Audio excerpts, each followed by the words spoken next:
Ici, je réponds au nom de M. Dieudonné Nkoulou Kabila. Je suis de la nationalité congolaise.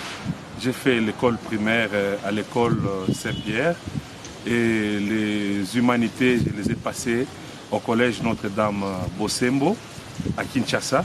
J'ai décroché mon diplôme d'État en 1997 et c'est par après que nous sommes arrivés ici à Lubumbashi, à l'université de Lubumbashi.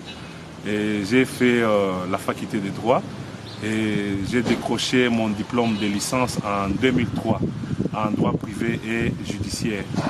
Juste après avoir terminé, quelques temps après, c'est ainsi que nous sommes entrés dans l'administration publique.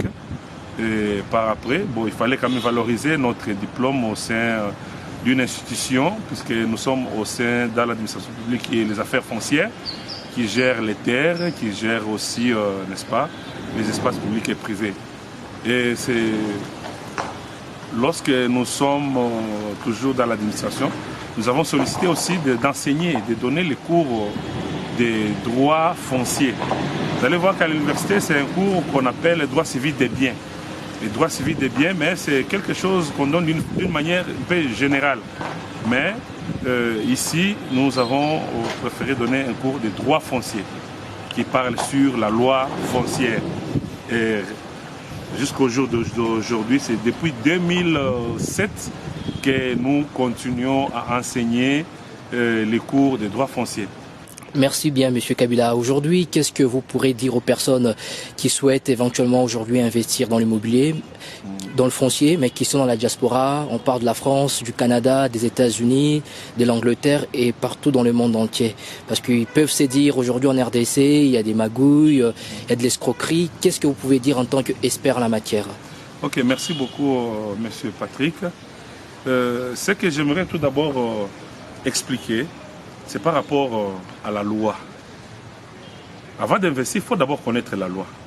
Quand on ne connaît pas la loi, on ne saura pas investir parce qu'on ne connaît pas ses droits et on ne connaît pas les dispositions légales du pays dans lequel vous voulez investir, n'est-ce pas?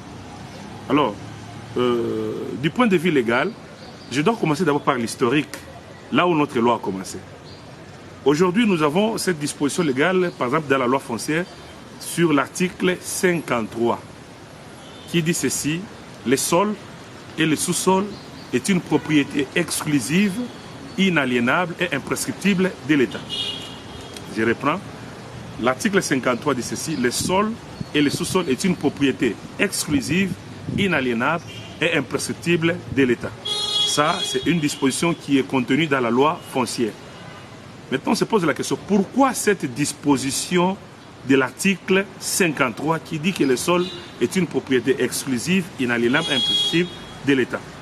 Alors, nous devons d'abord retourner, n'est-ce pas, vers l'histoire. Que nous dit l'histoire? Notre système foncier ou bien notre base légale, n'est-ce pas, notre loi foncière, tire ses origines, n'est-ce pas, dans l'histoire. À l'époque, la RDC, n'est-ce pas, vous êtes sans ignorer avec moi, que c'est un pays qui a été créé de part et d'autre, n'est-ce pas, par les multinationales. Et lorsque nous parlons, par exemple, de la Convention de Berlin, n'est-ce pas, c'est là où il y a les dispatching, n'est-ce pas, des différentes parties de l'Afrique. Et entre autres, c'était la Belgique, n'est-ce pas, le roi des Belges, n'est-ce pas, le roi Léopold II, qui avait pris la RDC comme étant sa propriété privée. Et lorsqu'il a pris la RDC comme étant sa propriété privée, il a commencé à gérer, il a eu ses émissaires, n'est-ce pas, qui ont eu à faire des expéditions en RDC, qui ont eu à travailler. Et qu'est-ce qu'ils étaient en train de chercher? Ils cherchaient les matières premières, les cuivres, le cobalt, et ils cherchaient les caoutchoucs, ils cherchaient beaucoup de choses là. Et après un certain temps, tellement qu'il a eu beaucoup de choses, il a travaillé, il y a eu aussi certaines pressions de la part des autres pays aussi, qui voulaient aussi, n'est-ce pas, venir investir dans notre pays. Raison pour laquelle, à un moment donné, il y a, avec des pressions, avec aussi certains traitements, n'est-ce pas, des nationaux, parce qu'il y a eu des traitements, il y a eu de mauvais traitements auprès des nationaux, auprès des Congolais qui ont subi des sévices. Il y a eu des esclaves qu'on a eu embarqués ici à l'RDC, et ainsi de suite. On les a fait travailler à certains qui étaient morts, n'est-ce pas, d'une manière macabre, là. Alors, plus tard, il y aura maintenant au niveau de la Belgique des décisions qui vont se prendre pour que la Belgique puisse, n'est-ce pas, prendre maintenant de l'autorité sur la RDC. Au lieu que ce soit la propriété privée du roi Léopold II, mais cette fois-ci, ça sera maintenant une colonisation, n'est-ce pas, de la Belgique. Raison pour laquelle, vous allez voir, on a eu envoyé, n'est-ce pas, des autorités belges dans l'administration belge qui sont venus et qui ont commencé à travailler, n'est-ce pas, au niveau de l'espace du Congo. Et il y a eu certaines personnes qui sont venues aussi, qui ont commencé à avoir aussi, n'est-ce pas, certaines concessions. Alors, à l'époque, les droits qu'on donnait, c'était les droits de propriété foncière. On donnait des propriétés foncières à des nationaux, tout comme aussi à des étrangers. Donc, ici, en République démocratique du Congo, il y avait des personnes qui étaient des propriétaires terriens, des propriétaires des sols, ici, en République démocratique du Congo. Et vous allez voir qu'il y avait des gens qui avaient des grandes concessions, des cafés, des grandes concessions, des caoutchoucs, des grandes concessions, des différentes activités. Ils faisaient leurs activités avec quels droits? Les droits de propriété foncière. Avec l'évolution, il fallait aussi que la population se retrouve. Mais on a constaté que la population était dépossédée, n'est-ce pas, des différentes parties du territoire. Il y a eu des pressions, certaines pressions qui ont commencé, certaines pressions, avec ces vents de l'indépendance, n'est-ce pas, et qui a fait partir, n'est-ce pas, les Belges, qui a fait partir certains Blancs, et puis ils sont partis. Et on a évolué toujours avec le même système. Ces droits-là, on n'avait pas encore aboli. Mais il y a eu quand même un certain Bakajika qui était au niveau, n'est-ce pas, de la législation, qui était au niveau de l'Assemblée nationale, qui a proposé, n'est-ce pas, une loi qu'on appelait la loi Bakajika. Cette loi Bakajika avait un objectif, une mission bien déterminée, c'était de récupérer tous les sols du Congo et chercher comment aller gérer cette fois-ci de la manière, n'est-ce pas, de notre loi. C'est Bakajika qui avait proposé. Mais fort malheureusement, cette loi n'avait pas abouti parce qu'il n'y avait pas assez, n'est-ce pas, des fonctionnaires qui étaient bien formés à cette époque-là. Il n'y avait pas de conservateurs, il n'y avait pas des géomètres qui étaient bien formés à cette époque-là. Et en évoluant vers 1973, il y a eu maintenant les travaux préparatoires, n'est-ce pas, qu'on a eu à faire là-dessus, n'est-ce pas, les travaux préparatoires au niveau de l'Assemblée nationale. Ils ont eu à travailler jusqu'à mettre sur pied une loi qu'on appelle aujourd'hui la loi foncière. C'est cette loi qui nous régit en République démocratique du Congo sur toutes les questions liées aux problèmes fonciers et immobiliers. Donc, pour le moment, nous avons une loi. Vous voyez un peu là où nous venons, n'est-ce pas? Et raison pour laquelle vous allez voir que dans notre loi, on est venu mettre une disposition légale qui est l'article 53 qui dit ceci: les sols et les sous-sols est une propriété exclusive, inaliénable et imprescriptible de l'État. Donc pour le moment, ce que nous devons savoir est que les sols n'appartiennent plus, n'est-ce pas, à certaines personnes comme avant 1973. Hein, ça n'appartient plus à certaines entreprises. Donc, mais ça appartient, n'est-ce pas, à l'État congolais. Vous voyez, c'est l'État congolais qui dispose, n'est-ce pas, de ce qui a le pouvoir. C'est vrai que le sol appartient, n'est-ce pas, à l'État congolais. Mais nous devons nous poser la question. Mais si le sol appartient à l'État congolais, mais qu'est-ce qu'il peut faire aussi pour permettre à ces nationaux et aux étrangers, n'est-ce pas, de pouvoir jouir de ce sol-là? Ce qui est vrai est que le législateur congolais a tout prévu dans la législation. Le législateur congolais a tout prévu dans le sens que vous allez voir que pour les personnes physiques de la nationalité congolaise, ils ont ce qu'on appelle les droits de la concession perpétuelle. Les droits de la concession perpétuelle. Mais tandis que pour les étrangers, ils ont ce qu'on appelle les droits de la concession ordinaire. Les droits de la concession ordinaire.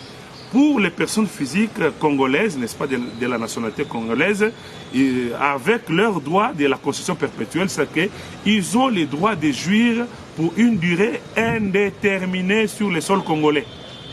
Ils ont le droit de jouir, c'est juste un droit de jouissance. C'est-à-dire ceci, pour ceux-là qui ont fait les droits, Dans la propriété, il y a 3 attributs. Il y a ce qu'on appelle les droits de jouissance, les droits d'usage et les droits de disposition. En matière de propriété, il y a 3 attributs. Il y a les droits de jouissance, les droits d'usage et les droits de disposition. Et maintenant, qu'est-ce que le législateur a fait les choses? Il est resté avec la nue propriété. Il est resté le propriétaire, mais il donne l'usage et la jouissance. Je crois que je me fais bien comprendre là-dessus. Il donne l'usage et la jouissance, n'est-ce pas, à tous ceux-là qui veulent, n'est-ce pas, avoir les sols en République démocratique du Congo. Alors, pour les Congolais, on les a donné un droit de jouissance pour une durée indéterminée qu'on appelle la concession perpétuelle. Mais tandis que pour les étrangers, on les a donné un droit de jouissance pour une durée déterminée qu'on appelle la concession ordinaire. Et ça a une durée de 25 ans renouvelable. Ça a une durée de 25 ans renouvelable. Mais avant 1973, cette durée pouvait aller jusqu'à 99 ans. Mais on a eu à réduire ça. Vous voyez, on suppose qu'un étranger peut venir, n'est-ce pas, travailler, lorsqu'il gagne, à un moment donné, il peut rentrer, il peut laisser la chose. Vous voyez. Mais tandis que pour celui qui est congolais, on suppose que celui-là, il va rester dans son pays, c'est dans son pays, alors il peut jouir pour une durée indéterminée. Oui, merci. Merci bien pour votre réponse, M. Kabila. Et maintenant, je voudrais savoir, aujourd'hui, une personne qui a la nationalité française, oui, qui a des origines congolaises, oui, que ce soit du côté de papa ou de maman, oui, est-ce que cette personne a la possibilité d'investir au Congo dans l'immobilier? J'ai dit affirmatif. Cette personne qui a une partie de la nationalité française et une autre partie de la nationalité congolaise, qui a des souches, qui a des origines congolaises. Moi, je pense que ce n'est que lui qui a le droit de choisir, n'est-ce pas? S'il préfère, n'est-ce pas, qu'il soit qualifié, malgré que jusque-là, on ne reconnaît pas la double nationalité. Mais s'il est congolais, moi, je pense qu'il a le droit de jouir comme tout autre Congolais. Et il peut investir valablement en République démocratique du Congo. Parce que la loi lui reconnaît, n'est-ce pas, la concession perpétuelle. Il peut venir, n'est-ce pas, acheter des grandes concessions. D'ailleurs, il y a une possibilité d'avoir des 5 hectares, 10 hectares, 5 hectares, 1000 hectares, 2000 hectares, 2500, il y en a. Ceux-là qui ont des très grands espaces. Si vous voulez vraiment investir, vous voulez faire des activités agro-pastorales, n'est-ce pas? Et il y a des droits et nous allons expliquer quels sont les droits malgré la concession perpétuelle ou bien la concession ordinaire, mais il y a des étapes pour y arriver. Oui. D'accord. Donc aujourd'hui, on comprend très bien qu'on soit de nationalité française en ayant des origines congolaises. La loi congolaise, elle ne pose aucun problème pour investir là-dessus. On a bien compris. Qu'est-ce que vous pouvez dire en dernier pour les jeunes de la diaspora par rapport aux réalités du pays? Comment vous pouvez les encourager, même s'il y a toujours eu ces mythes en ce qui concerne les arnaques foncières, immobilières en RDC, M. Kabila? Ok, merci beaucoup. Moi, je dis à nos frères et sœurs, n'est-ce pas, qui sont dans la diaspora, n'est-ce pas, de venir investir dans leur pays. Et il n'y a pas seulement les miniers, n'est-ce pas? Il y a pas, parce que quand on dit investir dans le pays, la plupart ne voient que les miniers du côté minier. Mais nous avons des terres arables, n'est-ce pas? Nous avons des terres qui sont très fertiles. Et surtout, par exemple, lorsque vous descendez vers le nord Katanga, là, c'est le paradis. Et moi, je peux considérer donc la RDC comme étant la terre des canards qu'on a eu à prophétiser à Moïse, mais Moïse n'était pas entré. Là où coule le lait et le miel, n'est-ce pas? C'est la RDC. Et de l'autre côté, parce qu'on cultive 2 saisons là-bas. On peut cultiver dans l'une des saisons et dans l'autre saison. Et donc, il y a, je vous dis, il y a à manger, il y a des produits, n'est-ce pas, agricoles, qui sont en train de chômer dans des brousses et des bio. Je vous dis, s'il vous plaît, des bio. Vous n'avez pas besoin d'utiliser les engrais pour fertiliser les sols. Et c'est du bio, je vous dis, s'il vous plaît, c'est du bio. Venez investir. Si vous ne voulez pas dans les miniers, venez investir même dans le domaine agricole. Parce qu'il y a encore des terres qui sont arables. Il y a encore des terres, n'est-ce pas, dans le nord Katanga et au niveau aussi du Kasaï, par exemple. Il y a des très bonnes terres là-bas où on peut, par exemple, faire des grandes choses comme juste les Katanga seuls peut arriver à nourrir les autres pays, n'est-ce pas, les autres continents. nous pouvons nourrir avec ces terres que nous avons ici. Parce que les terres sont très fertiles. Vous n'avez même pas à chercher à mettre les engrais dans certaines parties. Alors, par rapport à ceux-là qui ont des informations, soi-disant qu'il y a des arnaques par-ci, par-là, le problème, c'est de suivre tout simplement les principes. Vous voyez, tu veux par exemple avoir une concession, il faut respecter les conditions. Vous voyez, la première des choses, il faut commencer d'abord par ce qu'on appelle, par exemple, lorsque vous voulez avoir une concession pour agro-pastorale, une concession agro-pastorale, il faut respecter la procédure. Parce qu'il y a des terres là où on trouve les villageois, n'est-ce pas? Alors il y a toute une procédure. Et cette procédure-là, nous l'appelons la procédure de l'enquête des vacances des terres. Procédure de l'enquête des vacances des terres. Et lorsque nous respectons cette procédure-là, il y aura des enquêtes, n'est-ce pas, à travers un agronome. On vérifie les espaces qui sont occupés par les villageois. On vérifie des espaces qui ne sont pas occupés. S'il y a des espaces qui sont occupés, il faut indemniser ces villageois-là. Parce que vous voulez, par exemple, créer une activité de grande envergure où les villageois aussi, n'est-ce pas, vont aussi bénéficier sur le terrain. Vous voyez? Alors, cette fois-là, il faut indemniser, il faut préparer tout ça. Donc, ces enquêtes-là vont passer auprès, ça commence par l'administrateur du territoire. L'administrateur du territoire, et il donne les pouvoirs à l'agronome. L'agronome va procéder à ces enquêtes. Il va retrouver tous ces chefs du village là, partout il va retrouver pour essayer un peu, n'est-ce pas, d'indemniser tout cela qu'on va retrouver sur terre. Après avoir terminé ces enquêtes-là, il va donner ses avis favorables. L'administrateur du territoire donne aussi ses avis favorables et les dossiers seront renvoyés au gouverneur. Le gouverneur de province va donner aussi ses avis favorables. Et cette fois-là, maintenant, vous pouvez introduire maintenant les dossiers au niveau de l'administration publique qui est le cadastre. Et le cadastre va maintenant prendre, n'est-ce pas, les coordonnées sur le terrain. On prend les coordonnées et dès qu'on a les coordonnées, on va vous sortir les croquis. Dès qu'après avoir sorti les croquis, cette fois-là, n'est-ce pas, le dossier est envoyé à la conservation. Le premier document qu'il faut avoir, c'est les titres qu'on appelle les contrats d'occupation provisoire. Ces contrats d'occupation provisoire ont une durée de 5 ans. Et ces contrats d'occupation provisoire, c'est juste dans l'objectif de chercher à voir si vous serez à mesure de satisfaire aux conditions. Parce que nous avons constaté qu'il y a plusieurs qui viennent faire les demandes, n'est-ce pas, des contrats d'occupation provisoire, mais sur le terrain, ils ne foutent rien, ils ne font rien. Et ça reste seulement des brousses là-bas. Vous allez entendre que j'ai la ferme, mais il n'a que 3 poulets, il n'a que 3 canards ou bien 5 canards là-bas. Et puis, je ne sais pas si c'est 2 vaches ou bien 3 vaches. Mais il a une grande étendue, il ne fait rien sur le terrain. Vous voyez, c'est ça, ce sont aussi des problèmes. Parce que ça crée aussi des conflits, ce genre de choses. Vous voyez. Alors, quand on vous donne le contrat d'occupation provisoire, c'est première année, deuxième année, troisième année, quatrième année. Donc, on va vérifier si vous êtes à mesure, n'est-ce pas, d'exploiter une bonne partie du sol. Et cette fois-là, vous pouvez quitter maintenant, après le contrat d'occupation provisoire, après les 5 ans, où vous allez solliciter les droits qu'on appelle les droits d'amphithéose. Dans les droits d'amphithéose, on nous dit dans la loi, l'amphithéose, c'est le droit d'avoir la pleine jouissance d'un terrain inculte appartenant à l'État, à la charge de mettre et d'entretenir les fonds en valeur. Vous voyez? Donc, on vous donne quelque chose, n'est-ce pas, qui est inexploité ou qui est informe et vide, et c'est vous maintenant qui devez venir maintenant exploiter les fonds avec tout ce que vous pouvez avoir, puisque vous allez voir que les droits d'amphithéose, c'est un droit qui est tellement exorbitant, c'est un droit tellement qui est un droit volumineux. Vaste. Un droit vaste, oui.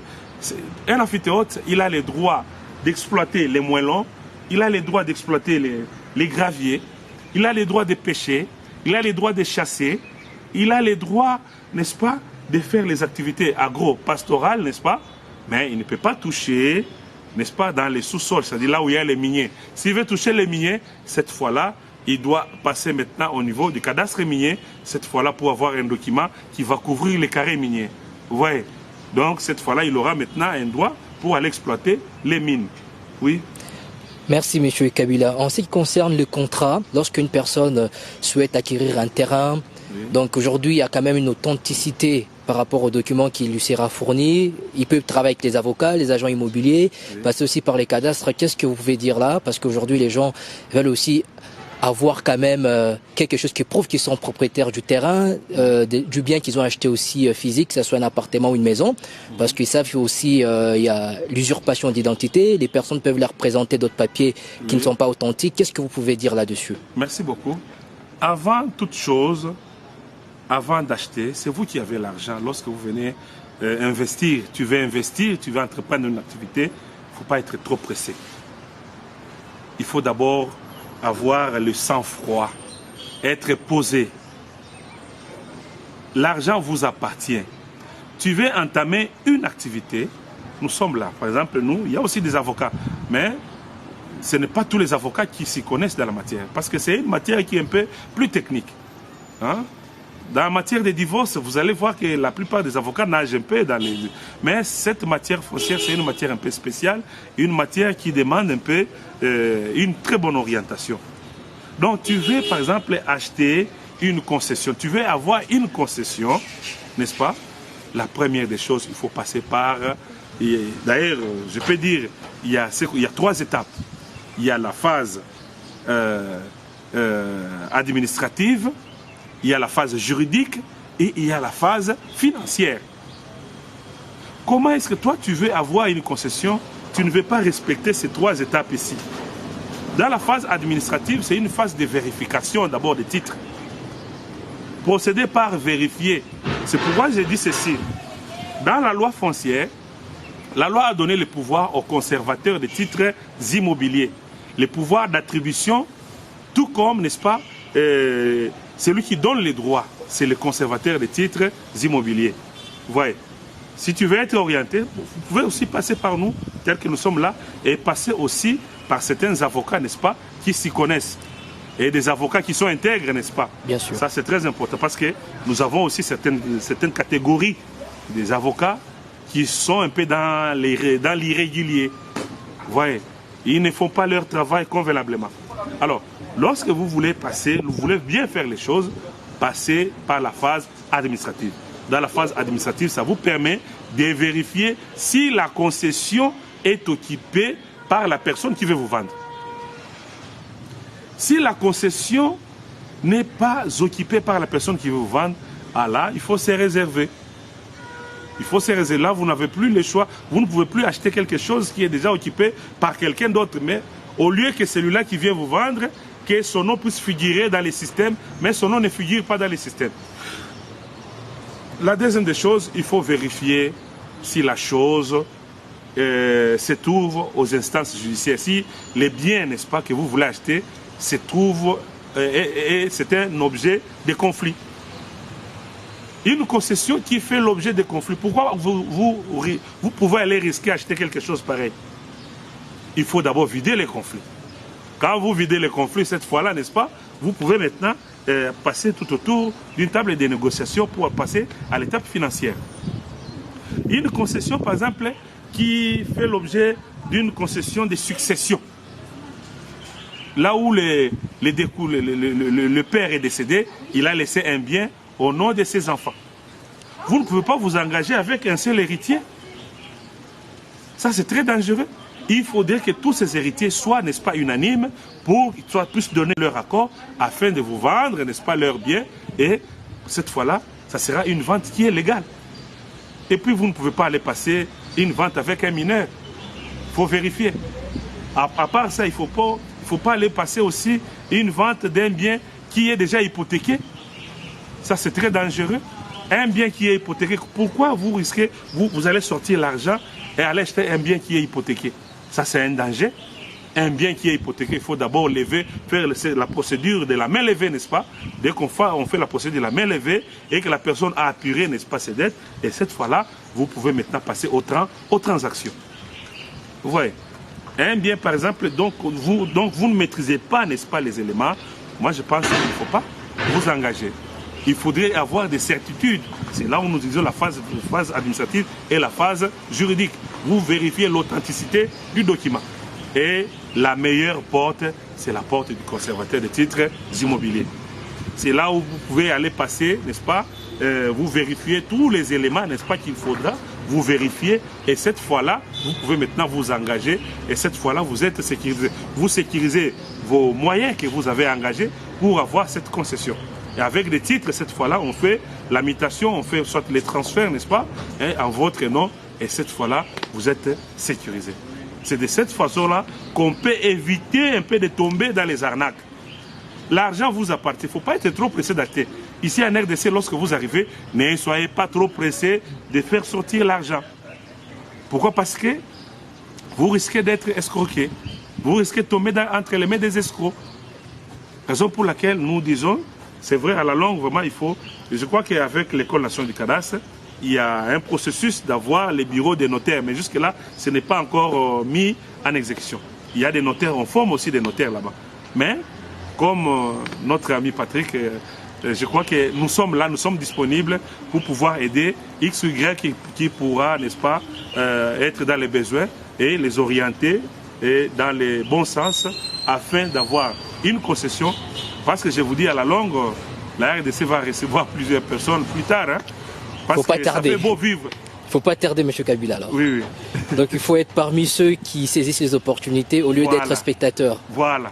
Et vous avez appris, n'est-ce pas, il y a eu du corona à gauche, à droite. Hein, mais ici, en tout cas, Dieu nous fait grâce. Dieu nous fait grâce. Dieu nous a protégés. C'est un pays béni.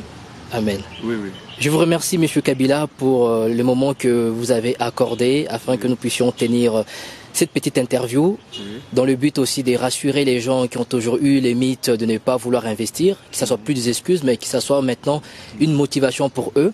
Nous savons que nous allons encore nous revoir prochainement. Merci de votre temps. Merci. Et nous sommes vraiment très contents d'être venus à votre rencontre. Merci. Et cher diaspora, vous avez eu M. Kabila qui vous a expliqué, mais les débats peuvent être longs. Hein. Donc ça ne peut pas se faire du jour au lendemain, mais sachez qu'il est là, il est disposé pour vous répondre. Donc c'est quelqu'un qui maîtrise la matière, quelqu'un qui intègre, qui est digne de sa profession. Donc il y a des personnes qui sont bien en RDC, comme partout il y a aussi des personnes qui sont mauvais. Ça dépend chez qui vous tombez, comme il a dit. Il va falloir suivre la procédure. Ne soyez pas pressé de donner votre argent au premier venu. Mais il va falloir ne pas brûler les étapes. Il faut aller étape par étape, ne pas tomber dans des pièges parce qu'aujourd'hui, comme il a dit M. Kabila, il y a des personnes qui veulent investir mais ils ne font pas les choses convenablement. Si vous êtes investisseur, vous tombez chez des gens qui sont en conflit, sachez que votre investissement sera un échec. Mais lorsque vous allez suivre les procédures, vous aurez aussi du succès.